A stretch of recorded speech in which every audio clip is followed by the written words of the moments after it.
ஆமென். ஹalleluya. So இன்றைக்கு மிக முக்கியமான ஒரு இடத்துக்கு நம்ம வந்திருக்கிறோம் இல்லையா? இட்ஸ் ஆல்மோஸ்ட் இந்த ஆசரிப்பு கூடாரத்துடைய கடைசி பகுதி. இதோட நம்ம நிக்க போறதுல நம்ம இதுக்கப்புறமும் சில காரியங்கள் நம்ம பார்க்க போகிறோம். ஆனா இது மிக முக்கியமான பகுதிக்கு நாம வந்திருக்கிறோம். முதலாவது இயேசுவே வழி அப்படிங்கிறதுல நம்ம வாசலை பார்த்தோம். நம்ம வெண்கல தொட்டியை பார்த்தோம், வெண்கல பலிபீடத்தை பார்த்தோம். இயேசுவே வழி. அடுத்தது இயேசுவே சத்தியம் அப்படிங்கிற பார்ட்ல ரெண்டாவது இயேசுவே சத்தியம்ல நம்ம என்ன பார்த்தோம் அப்படின்னா, மெனோரா பார்த்தோம், குத்து விளக்குகள் பார்த்தோம், அதுக்கப்புறம் தூபபீடம் பார்த்தோம், அதுக்கப்புறம் சமூக தப்ப மேஜைகளை பார்த்தோம். அதற்கு பிறகு திரைய பார்த்தோம். போன வாரம் நம்ம எந்தெந்த நபர்கள்லாம் இந்த ஆசரிப்பு கூடாரத்துல சம்பந்தப்பட்டிருக்கிறாங்க அப்படிங்கிறது குறித்து பார்த்தோம். இன்னைக்கு நம்ம எதுக்கு இந்த ஆசரிப்பு கூடாரத்தை எடுத்தோமோ அதுக்கான ஒரு மெயின் விஷயத்த நம்ம இன்னைக்கு பார்க்க போறோம். சரிங்களா? அதுதான் உடன்படிக்கை பெட்டி, ஆர்க் ஆஃப் கோவனன்ட் அப்படின்னு சொல்லுவாங்க. சரிங்களா?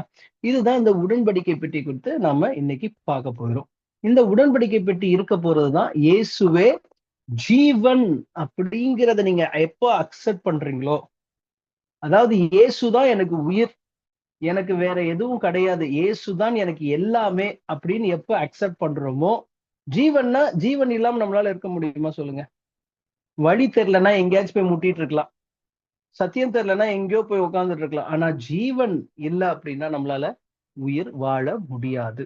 அப்போ இயேசுவே ஜீவன் அப்படின்னு நீங்க நினைக்கிற இடம் தான் இந்த மகா பரிசுத்த ஸ்தலம்.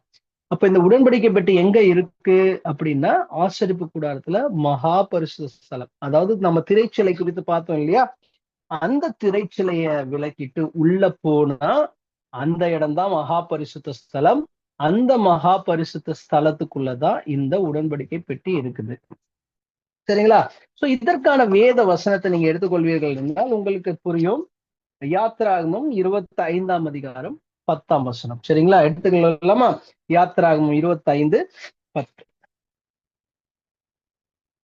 பாருங்க, சித்தை மரத்தினால் ஒரு பெட்டியை பண்ண கடவா, அதன் நீளம் 2.5 முழமும், அதன் அகலம் 1.5 முழமும், அதன் உயரம் 1.5 முழமும் இருப்பதாக.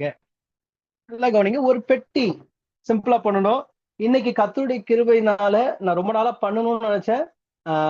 இவ்வளவு நாள் பண்ண முடியல. ஒரு மாடல். சோ இதுதான் ஆசரிப்பு கூடாரத்துடைய ஒரு மாடலை வந்து நாங்க பண்ணியிருக்கிறோம். இதுக்கு என்னோட வீட்டுல உதவி பண்ணதுனால இந்த ஆசரிப்பு கூடாரத்துடைய மாடலை பண்ணியிருக்கிறோம். சோ இந்த ஆசரிப்பு கூடாரத்துடைய இந்த அளவு நான் சொல்றேன், கேட்டுக்கோங்க. ஸோ 2 முழம் நீளம், 1.5 முழம் அகலம், 1.5 முழம் உயரம்.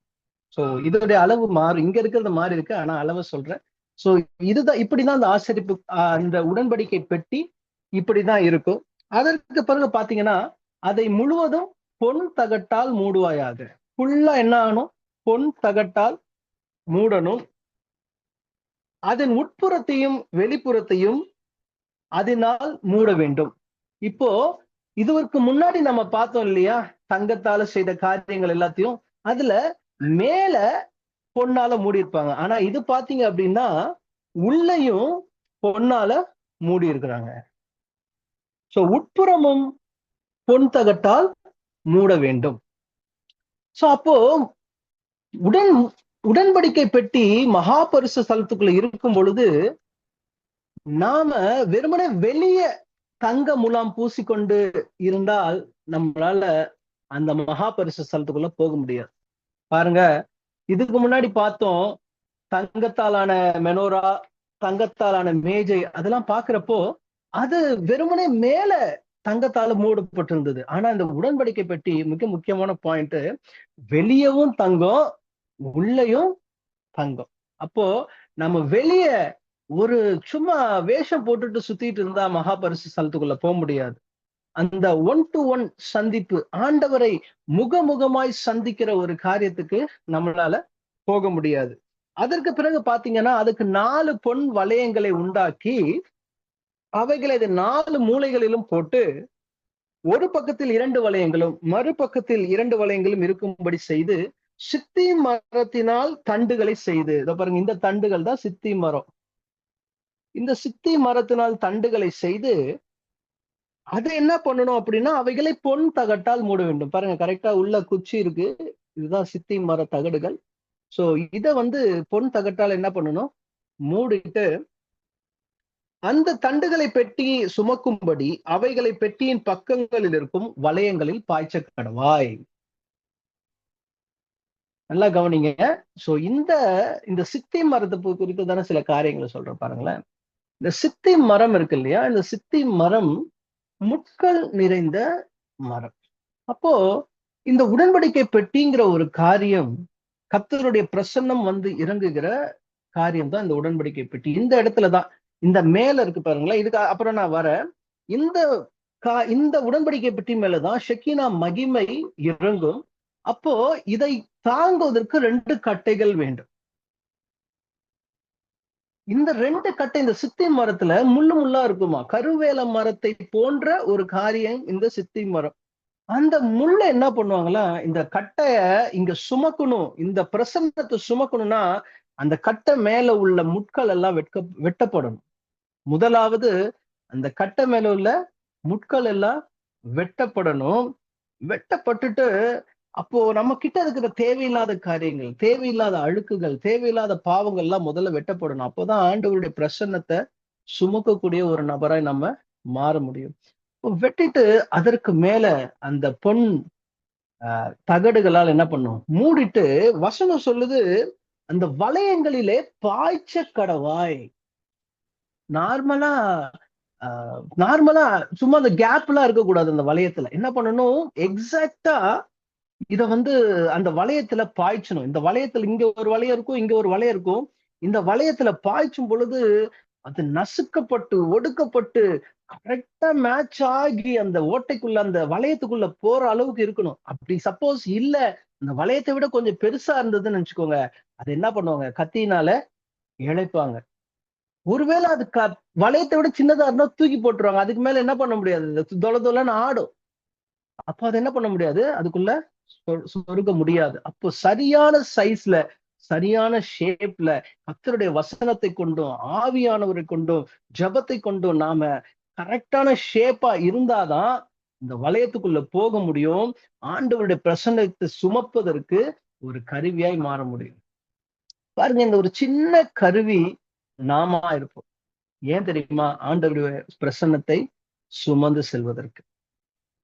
ஆசாரியராய் நம்மளை மாற்றி இருக்கிறார் இல்லையா, ஆசாரியராய் நம்ம மாற்றிருக்கிறார். போன வாட்டி சொன்ன அந்த உடன்படிக்கை பெட்டியும் நாம தான் அந்த உடன்படிக்கை பெட்டி. நாம போற இடம்லாம் ஆண்டவருடைய பிரசன்னத்தை சுமந்து கொண்டு என்ன பண்றோம், போகிறோம். ஒவ்வொரு காரியம், ஒவ்வொரு விளக்கம் பார்த்தா அதுல எல்லா காரியத்திலையும் நாம இருப்போம். இந்த தண்டு உடன்படிக்கை பெட்டி சுமக்கிறது அது நாம தான். இந்த பெட்டி நாம தான். எல்லா காரியமும் நாம தான். இதுல பாத்தீங்க அப்படின்னா அடுத்த வசனம் பாருங்க, அந்த தண்டுகள் பெட்டியிலிருந்து கலற்றப்படாமல், இந்த தண்டுகள் என்ன பண்ணக்கூடாது, பெட்டியிலிருந்து கலற்றப்படாமல் அதன் வளையங்களிலே இருக்க வேண்டும். ஒரு நாளும் ஆண்டவருடைய பிரசன்னத்தை சுமராமல் நாம இருக்கவே கூடாது. அந்த பெட்டிகள் ஒரு நாளும் கலட்டப்படக்கூடாது. ஞாயிற்றுக்கிழமை மட்டும் நம்ம என்ன பண்ணோம், ஆண்டவருடைய பிரசன்னத்தை சுமந்துட்டு சூப்பர், இந்த ஞாயிற்றுக்கிழமை என்ன பண்ணிடுறோம், இந்த பிரசன்னத்தை சுமந்துடுறோம் அப்படின்னு சொல்லிட்டு அடுத்த நாள் விட்டுறக்கூடாதுங்க. எல்லா நாளும் 7 நாளும் கர்த்தருடைய பெட்டியை சுமந்து செல்ல வேண்டும். வாரத்தின் 7 நாளும் 365 நாளும் சுமந்து செல்லக்கூடிய ஒரு தண்டாய் நாம மாறணும். அதுக்கப்புறம் பாத்தீங்க அப்படின்னா இந்த பெட்டிக்கு மேல இந்த இடத்துல இந்த இந்த மேல் பகுதி இருக்கு இல்லையா, இதுக்கு பேர் தான் கிருபாசனம், மர்சி சீட் அப்படின்னு சொல்லுவாங்க. இந்த கிருபாசனத்தின் மேலதான் 2 கேருபீன்கள். இது கேருபீன்கள் எப்படின்னு நமக்கு தெரியல, அதனால இந்த கேருபீன்கள் நாங்க இப்படி பண்ணிருக்கோம். கேருபீன்கள் செட்டைகளை விரித்தார் போல மூடிக்கொண்டு 2 கேருபீன்கள் இங்க இருக்கும். அந்த 2 கேருபீன்கள் செட்டைகளை விரித்தார் போல இருக்கும். இதற்கு மத்தியில தான் ஆண்டவருடைய பிரசன்னம் இறங்கும். ஆண்டவர் இந்த இடத்துல இருந்துதான் ஆசாரியனோடும் மோசேவோடும் பேசுவார். அதனாலதான் இந்த பெட்டிக்கு பெரிய மகத்துவத்தை பழைய ஏற்பாட்டுல கொடுத்தாங்க. இந்த பெட்டி வருகிற இடத்துல எல்லாம் போன வாரம் நம்ம பார்த்தோம், பெட்டி ஓபேத்தியதும் வீட்டுல 3 மாசம் இருந்தது. அந்த 3 மாசமும் கர்த்தர் அவர்களுக்கு உண்டான எல்லாவற்றையும் ஆசீர்வதித்தார் அப்படின்னு சொல்லி நம்ம பார்த்தோம் இல்லையா? சோ அதுதான் இந்த இடத்துலதான் வந்து ஆண்டவருடைய பிரசன்னம் இறங்கக்கூடிய ஒரு இடமா இருந்தது. சோ பாத்தீங்க அப்படின்னா, நான் உனக்கு கொடுக்கும் அந்த தண்டுகள் பெட்டியிலிருந்து கலற்றப்படாமல் அதன் வளையங்களிலே இருக்க வேண்டும். அதற்கு பிறகு 17ஆம் வசனத்துல பசும் பொன்னினால கிருபாசனத்தை உண்டு பண்ணுவாயாக. அதான் கிருபாசனம் மேல அது 2.5 முழ நீளமும் 2 முழ நீளமும் 1.5 முழ அகலமுமாய் இருக்க கடவுது. பொன்னினால் 2 கேருபீன்களை செய்வாயாக. பொன்னை தகடாய் அடித்து அவைகளை செய்து கிருபாசனத்தின் 2 ஓரங்களிலும் வைப்பாயாக. இதை வச்ச பிறகு ஒரு புறத்தில் ஒரு கேருபினையும் மறுபுறத்தில் ஒரு கேருபினையும் வைக்கணும். சோ இதுதான் ஆர்டர். இப்படிதான் அந்த உடன்படிக்கை பெட்டி இருந்திருக்கும். சைஸ்ல கொஞ்சம் மாற்றங்கள் இருக்கும், ஆனா இந்த மாதிரி தான் உடன்படிக்கை பெட்டி இருந்திருக்கு. பாருங்க, எதுக்கு இப்போ இத்தனை விளக்கம் இந்த உடன்படிக்கை பெட்டிக்கு அப்படின்னா, இந்த உடன்படிக்கை பெட்டிக்குள்ள ஒரு 3 காரியத்தை ஆண்டவர் வைக்க சொல்றாரு. முதலாவது இனிஷியலா என்ன சொல்றாரு அப்படின்னா, வெறும் சாட்சியின் பிரமாணத்தை மட்டும் வைங்க அப்படின்னு சொல்றாரு. சாட்சியின் பிரமாணம் அப்படின்னா இந்த 10 கட்டளைகள், ஆண்டவர் அவர்களுக்கு கொடுத்த அந்த 10 கட்டளைகள்ல டேப்லெட்ஸ், அந்த ஒரு கற்பலகைகள், அதை வந்து என்ன பண்றாரு, ஆண்டவர் வைக்க சொல்றாரு. ஆனா நீங்க இதுல வாசிக்கலாம், எபிரேயர் 9ஆம் அதிகாரம் 4ஆம் வசனத்துல, எப்ப டைம் கிடைச்சாலும் எபிரேயர் வாசிங்க. இந்த பிரதான ஆசாரியர்களை பத்தியும் எல்லா காரியங்களை குறித்தும் விளக்கமாய் இந்த எபிரேயர்ல எழுதப்பட்டிருக்கும். எபிரேயர் 9ஆம் அதிகாரம் 4ஆம் வசனத்துல, அதிலே பொன்னார் செய்த தூப கலசமும் முழுவதும் பொத்தகடு பதித்தெடுக்கப்பட்ட உடன்படிக்கை பெட்டியும் இருந்தன. அந்த பெட்டியிலே 3 காரியங்கள் இருந்தது என்று பார்க்கிறோம். அந்த 3 காரியத்தை குறித்து இன்னைக்கு பேசுவோம், பேசி முடித்து விடுவோம். அந்த என்ன 3 காரியம் என்றால், மன்னா வைக்கப்பட்ட பொற்பாத்திரம், ஆரோனுடைய தளிர்த்த கோல், உடன்படிக்கையின் கற்பலகைகள். 3 காரியங்கள். நல்ல மறுபடியும் சொல்ற கேளுங்க. அந்த பெட்டியில மன்னா வைக்கப்பட்ட பொற்பாத்திரம் இருக்கும், ஆரோனுடைய தளிர்த்த கோல் இருக்கும், உடன்படிக்கையின் கற்பலகைகள் இருக்கும். சோ இப்போ மறுபடியும் அந்த பெட்டிக்குள்ள போயிடுவோம். இந்த பெட்டிக்குள்ள என்ன 3 காரியங்கள் இருக்கு அப்படின்னு பார்க்கும் பொழுது,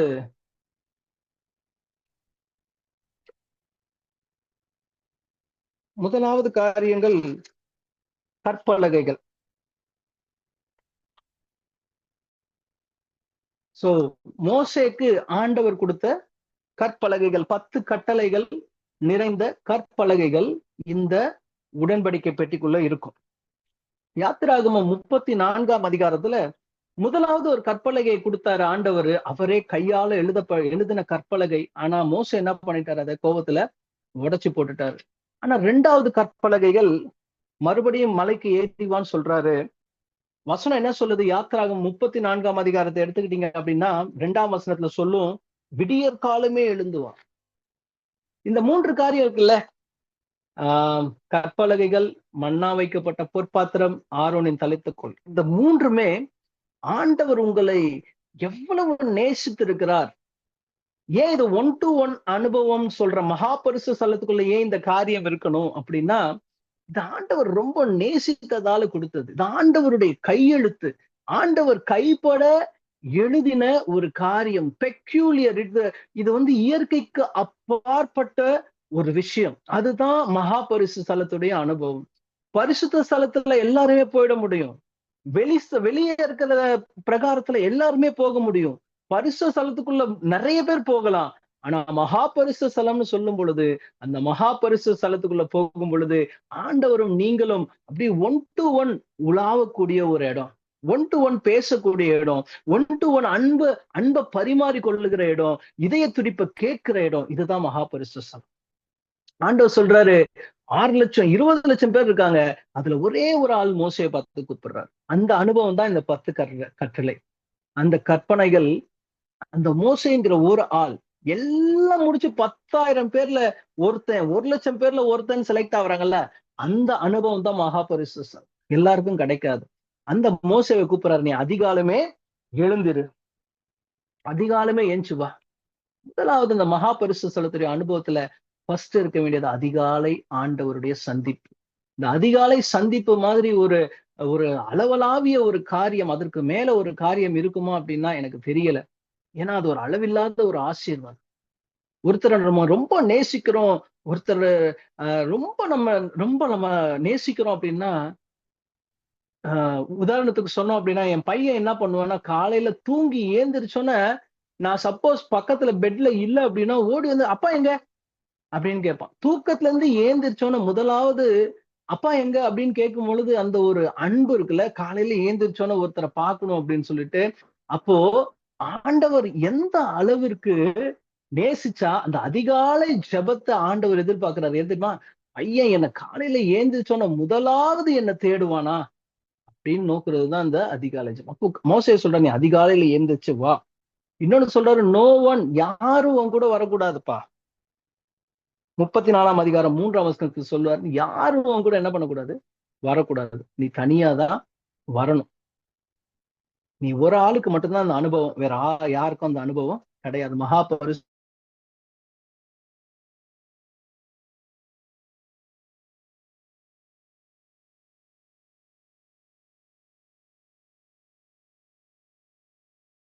என்று பேசினார்.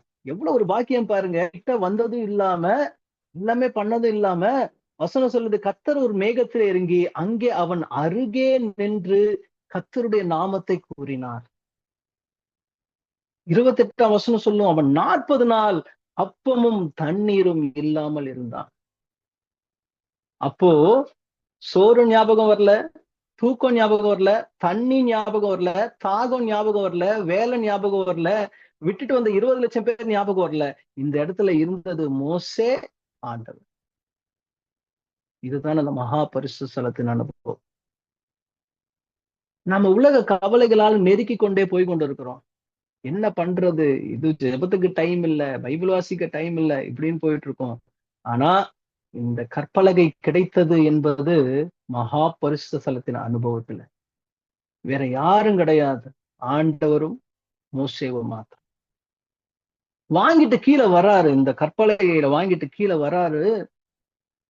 அவருடைய முகம் சூரியனை போல பிரகாசித்து. மோசேவுடைய முகம் மோசேவுடைய முகம் சூரியனை போல பிரகாசித்தது. யாராலையும் பார்க்க முடியலைங்க. இதுதாங்க மகாபரிசு ஸ்தலத்துடைய அனுபவம். யாராலையும் நம்ம முகத்தை பார்க்க முடியாது. அவ்வளவு பெரிய வல்லமை, அவ்வளவு பெரிய பிரசன்னத்தை ஆண்டவர் என்ன பண்ணுவாரு? நம்ம கிட்ட கொடுப்பாரு. இந்த முதல் அந்த உள்ள வைத்த அந்த சாட்சியின் பிரமாணங்கள் மகா பரிசுத்த ஸ்தலத்தின் அனுபவத்தில் பெறப்பட்டவை. இரண்டாவது காரியம், இரண்டாவது என்ன உள்ள இருந்தது அப்படின்னு பார்க்கலாமா?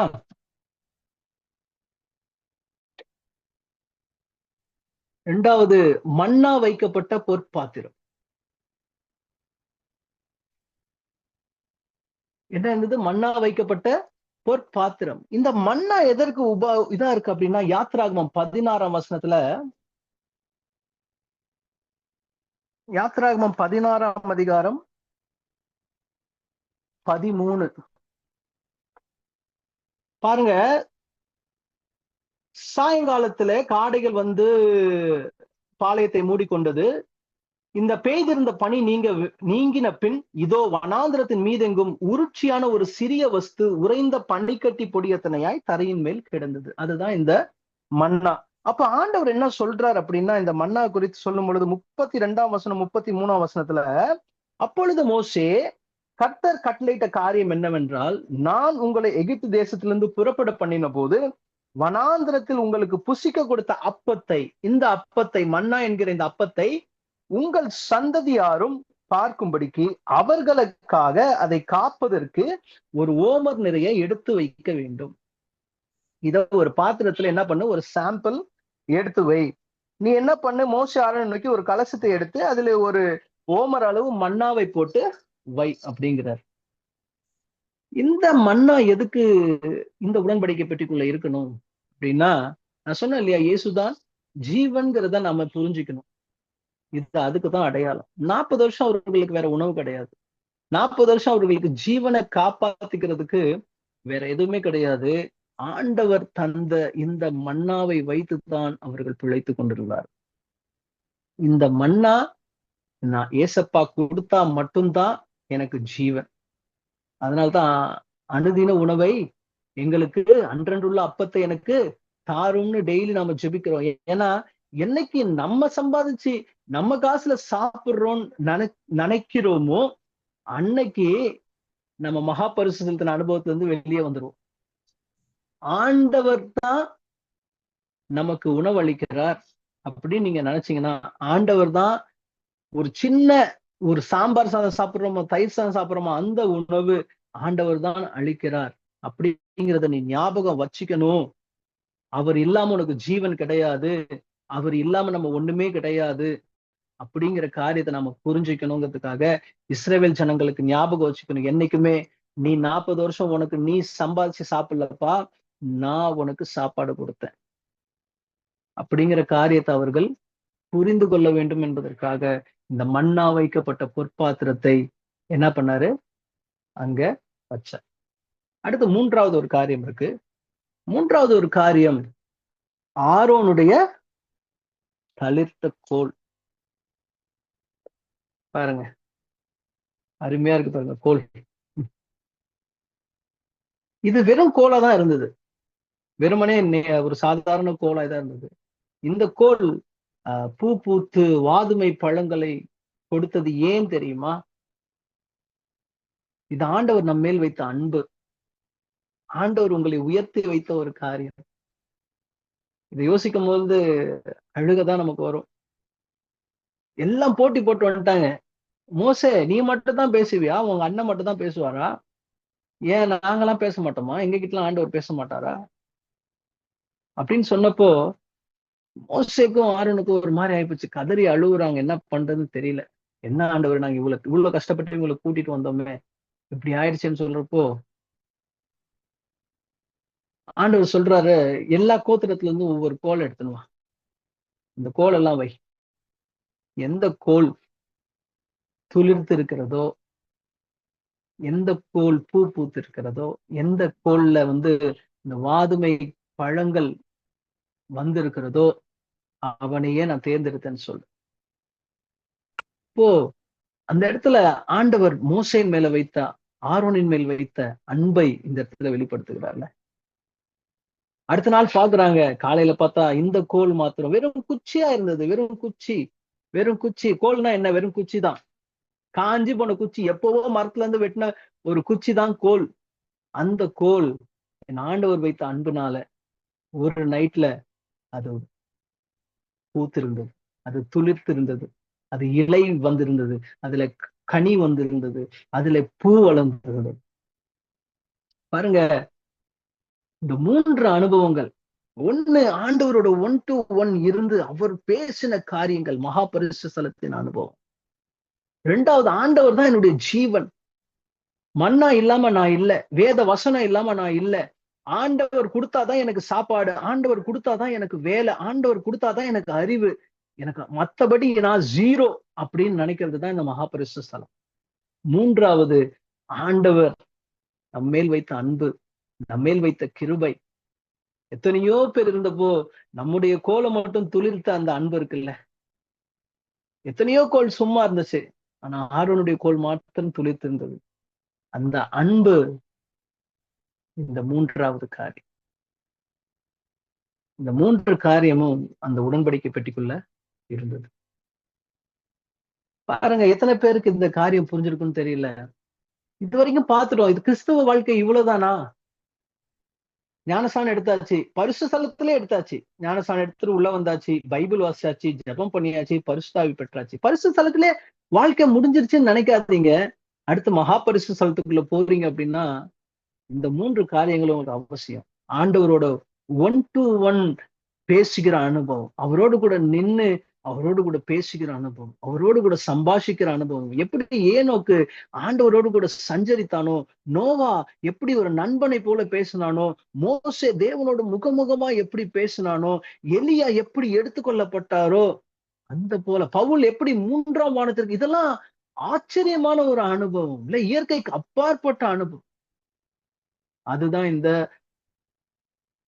மகா பரிசுத்த ஸ்தலத்தின் அனுபவம். 2வது, அந்த மண்ணா வைக்கப்பட்ட பொற்பாத்திரம் உங்களை அப்படியே கம்மி பண்ணிக்கோங்க. நான் சொல்ல ஒண்ணுமே இல்லை, ஜீரோ. ஆண்டவர் மண்ணா கொடுக்கலன்னா நாம அன்னைக்கு காலி. ஆண்டவர் எனக்கு வேலை கொடுக்கலன்னா நான் இல்லை. ஆண்டவர் எனக்கு பணிப்பை கொடுக்கலன்னா நான் இல்லை. ஆண்டவர் இல்லாம நான் இல்லை. இதுதான் மண்ணா வைக்கப்பட்ட பொற்பாத்திரத்துடைய அனுபவம். மூன்றாவது, ஆண்டவர் நம்ம மேல் வைத்த அன்பு.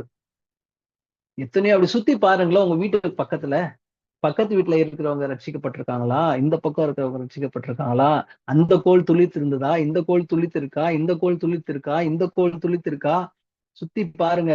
நம்ம கோலை மாத்திரம் துளிர்க்க வைத்திருக்கிறார். அதுதான் ஆண்டவருடைய அன்பு. இந்த அன்பை புரிந்து கொள்ளுங்க. ஆண்டவர் மேல இன்னும் அதிகமாய் ஒரு பாரம் உண்டாகும். வசனம் சொல்றது போல இந்த உடன்படிக்கை பெட்டி நாம்னா ஆண்டவருடைய சுமந்து கொண்டு செல்ல வேண்டும். ஆண்டவருடைய பிரசன்னத்தை நாம் சுமந்து கொண்டு செல்லக்கூடிய கருவியாய் நாம் மாற வேண்டும். கர்த்தர் தான் உங்களை ஆசீர்வதிப்பாராக. ஆமென்.